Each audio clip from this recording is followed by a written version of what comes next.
আজকে স্বপ্নগর পত্রিকার অনলাইনে আমাদের সাথে থাকার জন্য আপনাদেরকে সাধুবাদ জানাই। আমি সৈয়দ রেজওয়ানুল হাবিব। আপনারা দেখছেন আজকের বিশেষ বিশেষ খবর। হাকিমপুর সীমান্তে আবারও সোনার বিস্কুট উদ্ধার, গ্রেপ্তার যুবক, আটক মোটর বাইক।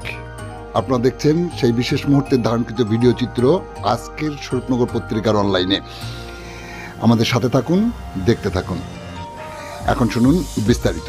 গতকাল বিকালে হাকিমপুর চেকপোস্ট এলাকা দিয়ে মোটরবাইক সহযোগে এক পাচারকারী যুবক যাওয়ার সময় কর্তব্যরত সীমান্তরক্ষী বাহিনীর জওয়ানদের সন্দেহ হয় তার ওই বাইকটি তল্লাশি শুরু করলে বাইকের মধ্য থেকে 6 পিস সোনার বিস্কুট উদ্ধার করে।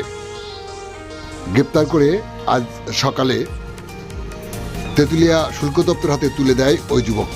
বিএসএফ সূত্রে জানা যায় ওই পাচারকারী যুবকের নাম শাহিন মণ্ডল, তার বাড়ি দক্ষিণ তারালি এলাকায়।